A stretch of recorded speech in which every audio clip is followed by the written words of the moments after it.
gaming PCs are so expensive. So a lot more people have started renting their gaming PCs, but is it actually worth it? Well, I just rented this RTX 5070 gaming PC for $445 to find out. It's called the R6X from Apex PCs, and this is their high performance option. Okay, so getting the PC out of the box, we can almost already see exactly how the gaming PC looks. It also seems like they gave us a few different bags of cables that we will need for the PC, but let's just take the PC out of the packaging. And now taking off the plastic, we can get a much better look at the gaming PC, and clearly there is a lot of stuff inside of it just to make sure nothing gets damaged during shipping. So let's flip this over and take everything out. I do like that they added a quick start guide and a little guide on how to install the graphics card, because it seems like the graphics card isn't installed just so it actually doesn't get damaged during shipping, because you don't want a broken PC. So let's put this tempered glass side panel over to the side, and now we can take off some of the packaging. So right over here on the bottom, I actually think this is the graphics card itself. It's actually inside of some packaging. Dude, they really did not want this getting damaged. And then we have another styrofoam bag over here. Dude, this thing is packed so good. Okay, finally we can see a better look at how the PC is, and immediately it looks so clean. Obviously, it's missing the massive graphics card right over here, but I absolutely love the white and black color scheme of everything. Literally all of it matches. The cable management is amazing over here. We have zip ties even on the AIO over here. Dude, this is sick, but let's actually add the graphics card. And time for the reveal of the graphics card. Bro, dude, this one is sick. Look how clean that is. This is actually a really big graphics card as well. Like, if I actually put it in here, you can see it basically takes up the entire width of this PC case, which is kind of insane. But yeah, let's get it added, and adding in a graphics card is extremely easy. All we need to do is take out these two screws. It depends your actual graphics card size, but usually it's just these two screws over here. And then you want to line it up onto the graphics card, put a little bit of pressure. You should hear a click, which I just did. And now let's just add the two screws we just took out. Just like that, the graphics card is now fully installed with hardware, but we do need to add the last thing, which is the actual plug. So of course, this plug comes from the power supply, and they literally just had it routed right over there. And then we just connect it. It only goes in one way, so you can't get it wrong. There you go. It should be all working. But what I like to do, especially when I actually add in the graphics card myself, is make sure everything is actually working properly. So I just plugged it in, and now let's power on. Time for the moment of truth. Just like that, boots right up, and dude, this PC is sick. So you guys know I am definitely biased for white PC builds. They're my absolute favorite. We have three 120mm RGB fans over here on the front. We also have a 240mm AIO with RGB over on the top. And of course, the actual CPU header also has RGB. I've actually never seen this one before, so that looks so sick. And I even noticed the graphics card has a little bit of RGB as well. So there is a lot of RGB inside of here, and honestly, dude, the white and black color scheme looks so sick on this. So this gaming PC is all inside of the Manic Phantom 2 PC case, which I have to say looks absolutely amazing. And I love that it's not too big. Like, you can see you're actually only able to fit up to a 240mm AIO over here on the top, but I honestly really like that. Like, I think it's a really good mid-size kind of PC. And speaking about the AIO, this is a 240mm AIO from Thermalright, which I actually have never tested, so I'm very curious to see how good our CPU temps are. And the AIO is cooling a pretty powerful CPU. The CPU inside of this gaming PC is the Intel Core Ultra 5 245KF, which is a 14-core CPU. So the performance of this gaming PC will definitely be really, really good, especially with 32GB of DDR5 RAM. And most importantly, especially for gaming, we have the graphics card, which, like I mentioned, is the RTX 5070, and I actually really like this one from Zotac. I think the design of it looks amazing inside this gaming PC, and overall, the specs and aesthetics of this gaming PC is just so sick. Now, the reason I specifically rented this gaming PC is because it's rent to own, which means at the end of the term, you don't have to give the PC back and you actually get to keep it. But of course, if you're going to be renting a gaming PC, you want to make sure the whole structure of it is like very easy to understand and completely transparent, which is exactly what Apex PCs focused on, because there is a clear cost total, no confusing language, and also a clear term length. So on this gaming PC, for example, example, it says it is $445 for 6 months, which brings the total to $2,670. So if you can afford an almost $3,000 gaming PC up front, I would actually just recommend doing that instead. So I only think renting a gaming PC is worth it if you don't have enough money to buy it in one go and you just want another option.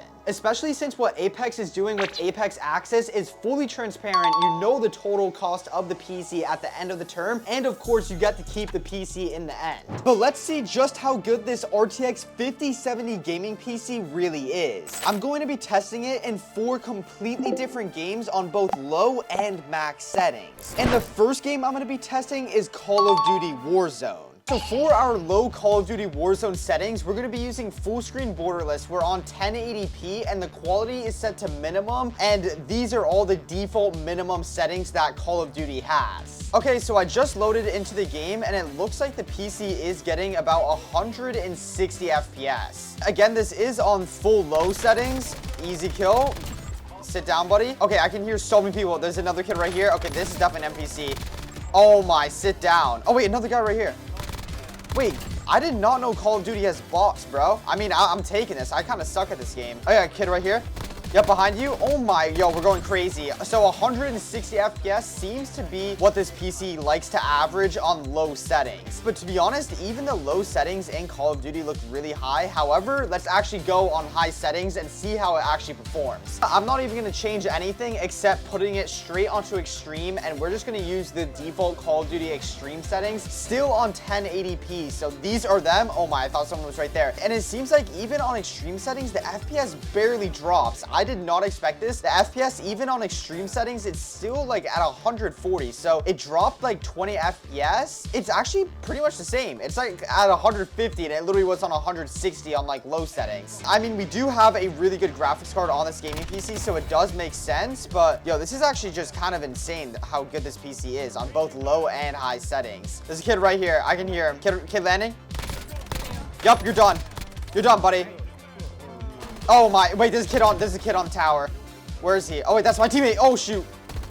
Yup, there we go. Oh my gosh, this is getting a little bit sweaty, I'm not gonna lie. Pay attention to the CPU and GPU temps. Just as a heads up, I've had this PC on for like 2 hours or 3 hours downloading games, which is why the CPU is a little bit hot. That's why it's at like 85 degrees. But yeah, overall, the FPS on this gaming PC is extremely consistent and it doesn't really frame drop at all. Honestly, Call of Duty on both low and high settings on this PC are absolutely insane. Let's quickly test out 4K max Call of Duty settings because 1080p seems to be a little bit easy. So now we're on 4K max Call of Duty Ultra Extreme settings, and you can see the FPS now is at around like 60-ish. Okay, I'm definitely dead. Why did I land here? Nope, sit down, bro.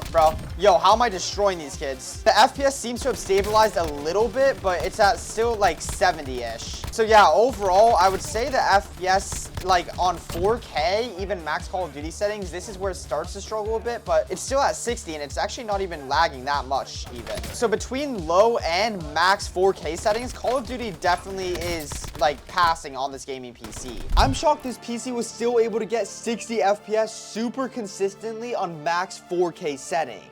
But how does it perform in a completely different game like Valorant? So for our low Valorant settings, we simply are going to be turning everything off, and of course we are also on 1080p. And Valorant seems to be at around 400 to 500 FPS on low settings, which is actually pretty good. And one thing that's always been weird to me about Valorant is low and high settings FPS is almost always the exact same. Like, yeah, you can literally see it's 400 to 500, actually even higher, almost 600 FPS on max settings. Valorant is a more CPU-based game though, so we're not really taking any advantage of like the GPU at all while we're playing a game like Valorant. And now let's just turn everything to the max. I don't think the FPS is really gonna drop that much. Yeah, it's pretty much the exact same. Valorant is known for being a pretty easy game to run, but I really want to see the max FPS this PC could get, so of course I loaded into Minecraft. So for starters, on default default Minecraft settings, I haven't touched anything at all, and the PC is able to get like 600 to 700 FPS. It peaks at like over 1,100. Oh my, 1,400, 1,520 FPS I just saw. 1522 was the highest. Let's just go and put it on absolute low settings, and let's just see how much FPS it gets just for fun. Obviously, this isn't what someone would actually be playing on, but I just want to see the max FPS. Let's just go over here, and yeah, 1,400 FPS, and looking up at the air without touching anything, 1,739, 1,751 was the highest I saw. 1,751 FPS seems to be the peak of this PC. Again, if I install different shaders to actually get it even lower, I could. So let's just go straight onto max 4K settings, and let's go at 60 right over there, and we're gonna put everything on the absolute like max. And even still on max Minecraft settings, you guys can see the CPU temperature is actually still kind of similar to what it was on Call of Duty. We're getting 85 degrees, but 300 FPS. Like, look at the rendering that we're doing. Like, obviously, if we're rendering in something new, the FPS drops. If we're not rendering in something, so in other words, if we're not moving and like rendering a bunch of stuff, it does sit at like 200 FPS, which is still kind of good. Playing around with these settings, if we just played normally with this, it's around 100 to like 200 FPS. It kind of like fluctuates a lot. You guys can see it going from 90 to 200 FPS. So yeah, even on max Minecraft 4K settings, this gaming PC is really, really good. The gaming PC performed really good in all 3 games between low and high settings, but it's now finally time to test out Fortnite. So for our low Fortnite settings, we have everything on the lowest it possibly can go, and we have DX12 and 1080p. And without touching anything, the PC is able to get a little over 500 FPS, which makes sense because like Fortnite is a much easier game to run than Call of Duty. The CPU temperature is also a lot lower. It's at around 70, and the GPU temperature is sitting at like literally 50. And as I'm building, you guys can see it's super consistent at like 400 to 500, but that's just because I'm in creative. And in a real Fortnite game, while skydiving, the PC is able to hit around 200 FPS, right below that. And in a real Fortnite game, the FPS is literally so consistently at like just 200 to 300. Like, it barely has any stutters. If it stutters, it drops to like 200-ish FPS, but as you guys can see, it's extremely smooth, just like sitting at like 240. And Fortnite is a much less GPU heavy game compared to Call of Duty, so our GPU temperature is actually pretty low. All right, this guy has no idea I'm behind him, full box, and that was definitely an NPC. Okay, this is definitely another NPC, easy kill. So we know Fortnite gets about 200 to 300 FPS on low settings, but how is it on high settings? So let's just go over here and put the quality presets onto epic, and now it's gonna probably be way more laggy. So as you guys can see, the effects and everything are way higher, and the FPS is still right under 200. So it seems like with this PC on low settings, it doesn't have extreme high FPS numbers, but when I actually do put it both on high settings on Call of Duty and on Fortnite, the FPS is pretty similar compared to when it was on low settings. All right, there is a kid that was shooting me all the way down here. Oh yeah, you're done. Oh, this kid I tried killing earlier. All right, you're done, buddy. Okay, to be honest, I'm just gonna spam inside this kid's box. Oh yeah, he's 1 HP. Let's full box him. Peek it. Dead. There we go. Easy kill. Okay, so the FPS is sitting around 200, and the temperatures on the PC are pretty consistent as well. So finally, let's go ahead and put it onto 4K max settings, and here is where the FPS is going to drop a lot. So now it looks like it's similar to Call of Duty, where we were getting like 60 to 70. Now we're getting like 80 to 90 on Fortnite. The temperatures are increasing maybe a tiny bit, but overall, even when you're pushing the PC to the absolute limit, it's still able to handle it pretty well. Okay, quick NPC kill right over here. There we go. Okay, this guy actually seems pretty good. I'm just gonna try and 50-50 him. 100. Come on, give me this kill. He's 1 HP. Dead. Oh my gosh, how do we kill him? Oh, there we go. We got right in his box. 1 pop. Easy, bro. Yo, we're dominating this lobby, even on max settings. The performance of this gaming PC is extremely good in any game, and it doesn't matter the settings you're using. So if you want it but don't have 3K to fork up, I would definitely recommend at least checking out Apex Access with the first link in the description or pinned comment. It's just another potential option to get a gaming PC. But subscribe so we can hit 1 million subs by the end of 2026, and remember, Jesus loves you.